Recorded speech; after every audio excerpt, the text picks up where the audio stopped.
Dear students, आज मैं तुमको electrostatics chapter that is the unit of first unit class 12 ये मैं तुमको डिस्कस करने चल रहा हूं।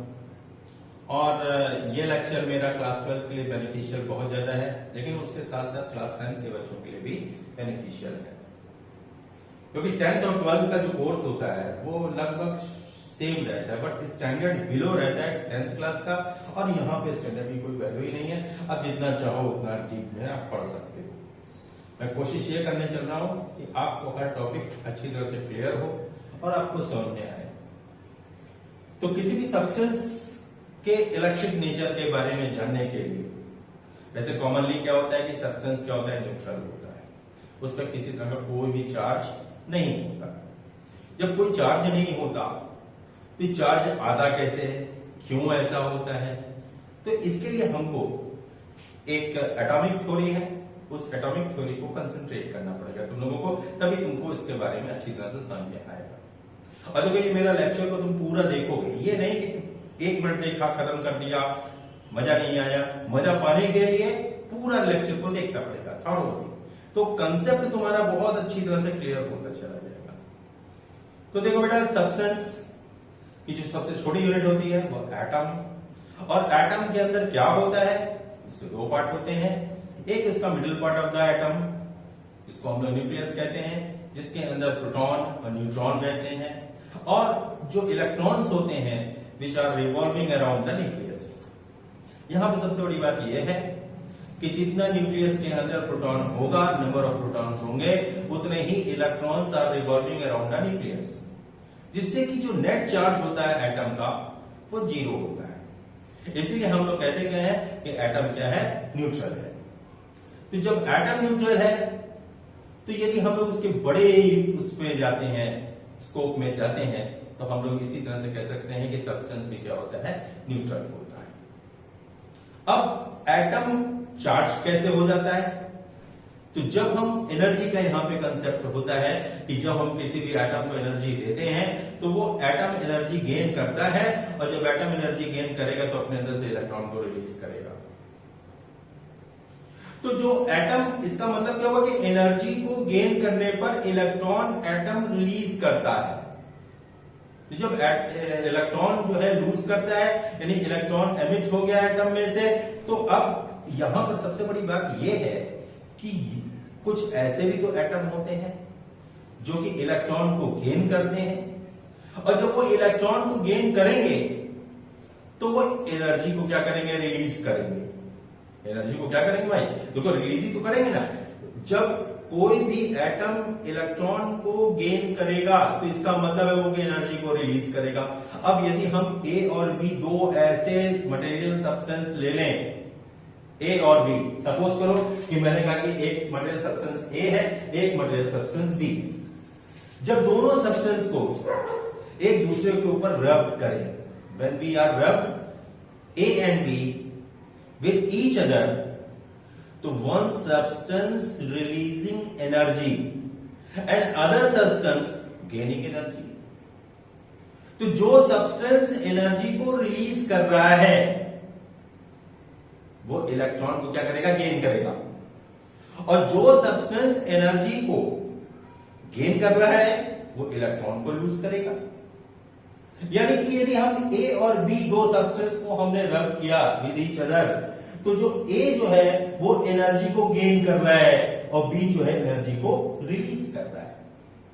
यानी कि एनर्जी का जो ट्रांसफर हो रहा है वो बी से ए की ओर हो रहा है। तो जो इलेक्ट्रॉन का जो ट्रांसफर हो रहा है, क्योंकि ए इलेक्ट्रॉन को रिलीज करेगा और बी जो है इलेक्ट्रॉन को गेन करेगा।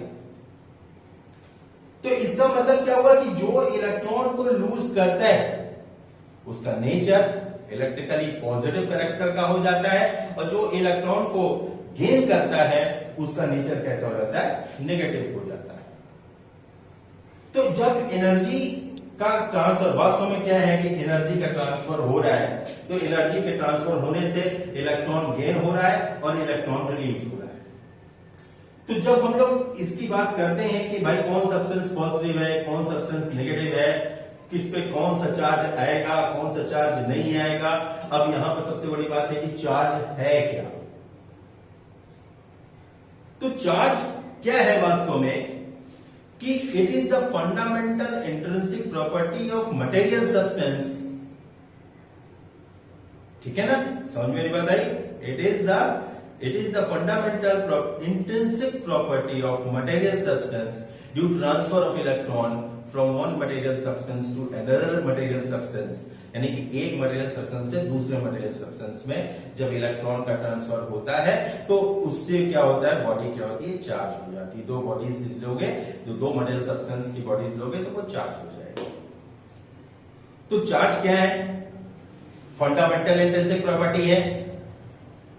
तो जो फंडामेंटल इंट्रिंसिक प्रॉपर्टी है जिससे इलेक्ट्रॉन जो कि किसके कारण पैदा हो रही है, किसके कारण हो रहा है, which is the due to the transfer of electron. अब यहां पर क्या हो रहा है कि इलेक्ट्रॉन जो है ए से बी की ओर ट्रांसफर हो रहा है। तो जब ए से बी की ओर ट्रांसफर इलेक्ट्रॉन हो रहा है तो ए का जो नेचर होगा वो पॉजिटिवली चार्ज होगा और बी का जो नेचर होगा वो नेगेटिवली चार्ज होगा। तो वो जो प्रॉपर्टी है जिसके कारण ऐसा हो रहा है दैट इज द चार्ज। अब ऐसा होने से इन दोनों के बीच में एक फोर्स ऑफ अट्रैक्शन काम करने लगता है, यानी कि they are attract each other, attract करेंगे ये दोनों। यदि हम कहते हैं कि ए और बी से, ए से इलेक्ट्रॉन निकला, बी में इलेक्ट्रॉन गया, तो इसका मतलब ए पॉजिटिव हो गया, बी नेगेटिव हो गया। अब इन दोनों के बीच में क्या लगेगा, एक फोर्स ऑफ अट्रैक्शन होगा, एक इलेक्ट्रिक फोर्स काम करने लगता है। और जो ये इलेक्ट्रिक फोर्स बिटवीन द माने कि बिटवीन द टू बॉडीज, वो इलेक्ट्रोस्टैटिक जो चार्ज जो होता है जिसमें जब ए पॉजिटिव हो गया, बी नेगेटिव हो गया, तो इन दोनों के बीच में क्या हुआ, अट्रैक्ट ईच अदर। जब ये अट्रैक्ट करते हैं तो जब अट्रैक्ट हो गए तो इसका मतलब इसमें अट्रैक्शन फोर्स है। ऐसा नहीं हो सकता कि उसमें रिपल्सिव हो जाए, रिपल्सिव पॉसिबल नहीं है, अट्रैक्ट ही होंगे। अट्रैक्ट क्यों होंगे, क्योंकि एक से इलेक्ट्रॉन निकल के दूसरे में इलेक्ट्रॉन जा रहा है। अब इसका मतलब क्या है कि the property of rough substance due to which, the properties of rough substance due to which they attract each other is called electricity. What is electricity, the properties of rough substance due to which they attract each other is called electricity।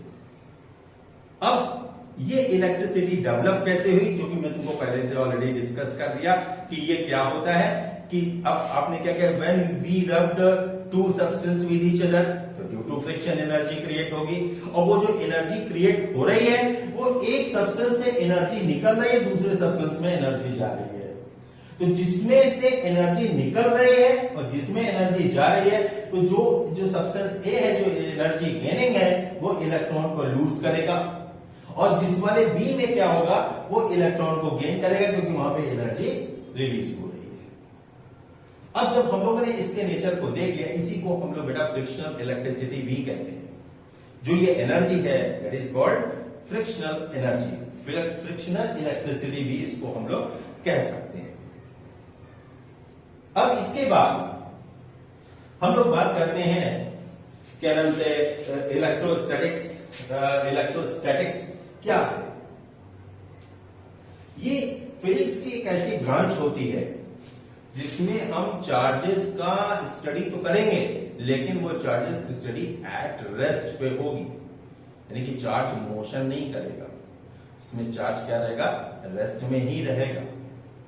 तो हम लोग क्या कह सकते हैं, the branch of physics in which we study the charge at rest, that is called electrostatics। अब हम लोग बात करने चल रहे हैं कि दो मटेरियल सब्सटेंस हैं, उसके इलेक्ट्रिक नेचर को पता करना है। तो इसके लिए हम लोग करते क्या है, एक ट्राइबोइलेक्ट्रिक सीरीज की बात करते हैं। ट्राइबोइलेक्ट्रिक सीरीज के दो एंड होते हैं, एक जो स्टार्टिंग एंड होता है वो पॉजिटिव एंड कहलाता है, और ये जो इसका होता है लास्ट में जो होता है उसका नेगेटिव एंड कहलाता है। इसका मतलब क्या है कि यदि दो सब्सटेंस हम लोग लें तो इसमें जो पहला नंबर इसका होता है वो एस्बेस्टस है, दूसरा क्या है ग्लास है, तीसरा नायलॉन, चौथा wood, fifth lead, sixth silk, aluminium, paper, cotton, steel, hard rubber, nickel and copper, brass and silver, synthetic rubber, organ, Saran, polythene, Teflon and silicon. अब यदि हम लोग इतने मटेरियल सब्सटेंस आपके पास हैं और इसमें यदि हमको देखना है कि किसके बीच में कौन एनर्जी रिलीज करेगा, कौन एनर्जी गेन करेगा, तो जो पॉजिटिव एंड ये शो करता है कि यदि हम ग्लास रॉड को सिल्क से कंपेयर करें, यदि हम ग्लास रॉड ले लें और सिल्क ले लें, ग्लास और सिल्क को एक दूसरे पे रब करें, यदि हम लिख लें यहां पे ग्लास एंड सिल्क, सिल्क ले लें,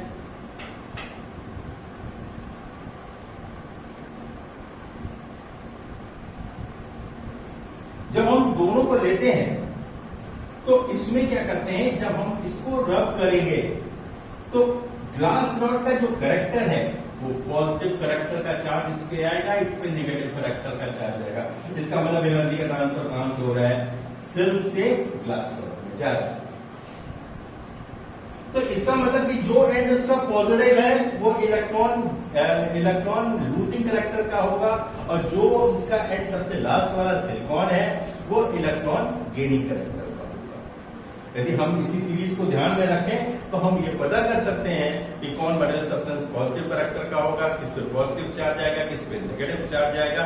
तो इसका मतलब यदि पॉजिटिव और नेगेटिव चार्ज को जानने के लिए ये एक जो ट्राइबो इलेक्ट्रिक सीरीज है ये बहुत ही एसेंशियल है। इससे हम लोग किसी भी सब्सटेंस का नेचर फाइंड आउट कर सकते हैं। देखो जब तुम लोग छोटे थे तो क्या करते थे, कंघे को ले लेते थे, बाल में रब करते थे, जब बाल में रब करते थे और फिर कागज के पास लेकर के आते थे तो कागज क्या होता था, कंघे के ऊपर जाके क्या होता, अट्रैक्ट होकर के चिपक जाता। हम क्या करता था, अट्रैक्ट कर लेता था किसको, पेपर के छोटे छोटे टुकड़े पीसेस। तो जब इसका मतलब क्या है कि उसमें फोर्स ऑफ अट्रैक्शन है और जो फोर्स ऑफ अट्रैक्शन है तो वही चीज हम तुमको यहां पे डिस्कस कर रहे हैं कि यदि हम लोग एल्युमिनियम और पेपर ले लें तो एल्युमिनियम का करेक्टर क्या होगा, पॉजिटिव होगा और पेपर का करेक्टर क्या होगा, नेगेटिव होगा। तो इसका मतलब पेपर जो होगा क्योंकि हल्का होगा एल्युमिनियम की कंपैरिजन में, तो पेपर क्या करेगा, अट्रैक्ट होकर के एल्युमिनियम शीट के ऊपर जाके चिपक जाएगा। ऐसे कॉटन स्टील ले लो, इसी तरह से रबर ले लो, निकल ले लो, ग्लास ले लो, सिंथेटिक रबर ले लो, ऑर्गन ले लो, सारन ले लो, पॉलीथीन ले लो, टेफ्लॉन ले लो। तो ये सब एक टेंडेंसी है पॉजिटिव एंड नेगेटिव एंड, इससे हम लोग कैरेक्टराइज कर सकते हैं कौन पॉजिटिव है कौन नेगेटिव। अब इसी को हम लोग थ्योरी पर भी हम लोग आपका आगे की ओर डिस्कस करते हैं।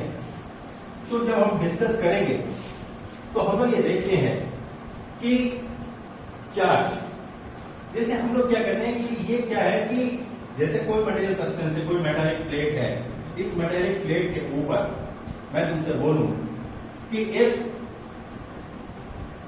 10 electrons are removed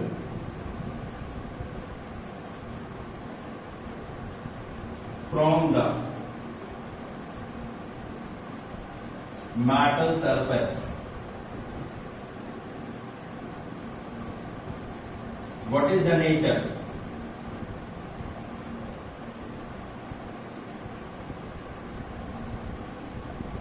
of charge and its magnitude? अब ये मैग्नीट्यूड की जो बात हो रही है, ये मैग्नीट्यूड की बात कैसे कैलकुलेट करेंगे? तो ये अब इसमें क्या होता है कि क्वांटाइजेशन ऑफ चार्ज को हम लोग देखते हैं कि चार्ज क्वांटाइज हो जाते हैं, उसके लिए हम लोग फॉर्मूला पढ़ते हैं Q is equal to N into E। ये जो Q is equal to N है, हम लोग चार्ज को क्वांटाइज करके हम लोग इस चार्ज को इवेल्युएट कर लेते हैं। लेकिन यहां पर ये जो E है ये ई क्या है? ई जो होता है बेटा ये यूनिट चार्ज होता है। यूनिट चार्ज इसकी जो वैल्यू होती है, न्यूमेरिकल वैल्यू होती है 1.6 into 10 to the power -19 coulomb, यानी कि 1.6 into 10 to the power -19 coulomb, ये क्या है? Magnitude of unit charge. अब यदि हम ये तुमसे कहते हैं कि if 10 electrons are removed from the metal surface, what is the nature of the charge and its magnitude. अब क्योंकि मेटल सरफेस से इलेक्ट्रॉन रिमूव हो जा रहे हैं, इसका मतलब क्या है कि मेटल सरफेस के ऊपर इलेक्ट्रॉन डेंसिटी क्या हो गई? कम हो गई। जब इलेक्ट्रॉन डेंसिटी कम हो जाएगी तो क्या होगा? उसका कैरेक्टर कैसे हो जाएगा? पॉजिटिव चार्ज हो जाएगा। और कितना होगा? तो यदि हम लोग इसको इवेल्युएट करते हैं तो हम लोग देखते क्या है कि हमने फॉर्मूले में रखा Q, N की जगह पर रखा 10, E की जगह पर रखा 1.6 into 10 to the power -19। सो जब कैलकुलेट करोगे तो 1.6 into 10 to the power -18 coulomb. ये क्या हो गया? Magnitude of charge. कैरेक्टर कैसा है? पॉजिटिव कैरेक्टर का। क्यों? क्योंकि इलेक्ट्रॉन डेंसिटी कम हो गई। लेकिन जस्ट इसका रिवर्स कर दे तो कि इलेक्ट्रॉन यदि एक्सेस में आ जाए तो रिमूव ना होकर के if electrons are 10 electrons are excess, यदि इतने इलेक्ट्रॉन इसके ऊपर आ जाएं तो इलेक्ट्रॉन डेंसिटी इस मेटल सरफेस की क्या हो जाएगी? इंक्रीज कर जाएगी। जब इसमें इलेक्ट्रॉन डेंसिटी इंक्रीज कर जाएगी तो उसका मतलब यह होता है कि अब इसका जो नेचर होगा वो नेगेटिव कैरेक्टर का होगा, यानी जो भी चार्ज इसके ऊपर आएगा वो बेटा नेगेटिव ही चार्ज होगा। तो जब नेगेटिव चार्ज होगा वो Q इक्वल टू कैसे कैलकुलेट होगा? माइनस का N इंटू ई। माइनस साइन क्या शो करना है? कि उस चार्ज का जो नेचर है वो नेगेटिव है। और इसको क्वांटाइज करके जब निकालोगे इन द सेम मैनर जैसे मैंने उधर निकाला, क्या? N की वैल्यू रखी 10 और E की वैल्यू रखी 1.6 into 10 to the power -19 coulomb. जब इसको सिंप्लीफाई करोगे, जब सिंप्लीफाई तुम जब इसको करोगे तो तुमको क्या मिलेगा? माइनस का 10 वो माइनस का 1.6 into 10 to the power -18 coulomb. क्योंकि देखो ये 10 to the power 1 है और ये 10 to the power -19 है। जब तुम इसके बेस इक्वल होते हैं तो पावर ऐड हो जाती है, और जो पावर ऐड होगी तो 1 जो है 19 में जब -19 में ऐड करोगे तो क्या देगा? -18। तो इससे हम लोग क्या कर सकते हैं? किसी भी मेटल सरफेस के ऊपर चार्ज को हम लोग मैग्नीट्यूड को पता कर सकते हैं। अब यहां पर सबसे बड़ी बात यह है कि हम लोग ने ये देख लिया कि चार्ज के मैग्नीट्यूड को कैलकुलेट कैसे किया जाता है। अब हम लोग चार्जिंग की बात करें कि चार्जिंग कैसे की जाती है, कैसे हम किसी दो, इसके लिए हम लोग कंसीडर क्या करते हैं कि हमें दो स्फीयर लेते हैं। दो स्फीयर हमने सपोज कर लिए कि दो स्फीयर ए और बी हैं, तो हमने दो स्फीयर भाई ले लिए, ए और बी दो स्फीयर, एक ये स्फीयर ए, एक स्फीयर ये, एक दूसरे से टच कर दीजिए इसको भी फिलहाल, इसमें कोई भी चार्ज नहीं। पहला केस। सेकंड केस में क्या करेंगे हम लोग? सेकंड केस में हम लोग करते क्या, एक ग्लास रॉड ले जाते हैं, एक ग्लास रॉड हम लोग इसमें पास ले गए, लेकिन इसमें हम लोग इसको डायरेक्टली कांटेक्ट नहीं करेंगे। हम लोग क्या करेंगे, ये तुम्हारा स्फीयर ए होगा और ये स्फीयर बी होगा।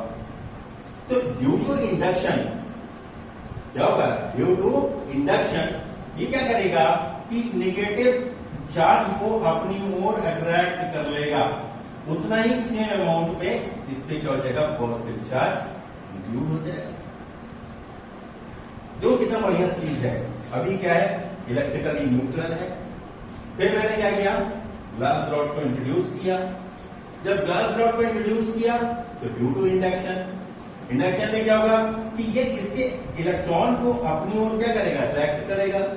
तो जितने इलेक्ट्रॉन इधर से इस पे आएंगे उतने ही यहां पर पॉजिटिव चार्ज क्रिएट हो जाएंगे।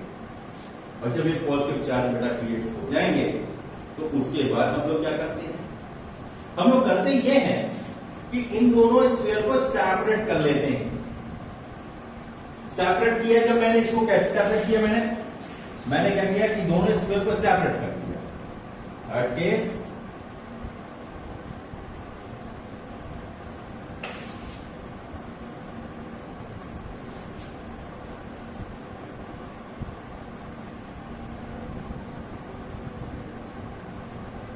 लेकिन ग्लास रॉड को अभी वैसे ही रखना है, ग्लास रॉड में कोई चेंज नहीं करना है बेटा, ग्लास रॉड ऐसे ही रहेगी। ये तुम्हारा ए है, ये तुम्हारा बी है। जैसे यहां पे भी ए था, ये बी था। अब जरा सोचो कि अब ये वाला स्क्वायर तुम्हारा निगेटिव चार्ज हो गया, ये वाला तुम्हारा स्क्वायर क्या होगा, पॉजिटिवली चार्ज हो गया। अब जब हम ग्लास रॉड को रिमूव करते हैं, फोर्थ केस बनेगा इसका, जब ग्लास रॉड रिमूव होगी तो उस केस में क्या होगा, जो ये चार्ज होगा यूनिफॉर्मली डिस्ट्रीब्यूट हो जाएगा इसके अंदर। ऐसे क्या हो जाएगा, ये वाला जो पॉजिटिव चार्ज होगा ये इसमें यूनिफॉर्मली डिस्ट्रीब्यूट हो जाएगा। इसका मतलब क्या हुआ कि हमने ये पता कर लिया कि कैसे चार्जिंग की जाती। यदि ये वीडियो लेक्चर आपको अच्छा लगा तो इसे लाइक, सब्सक्राइब, शेयर और बेल आइकॉन को प्रेस करना ना भूलें।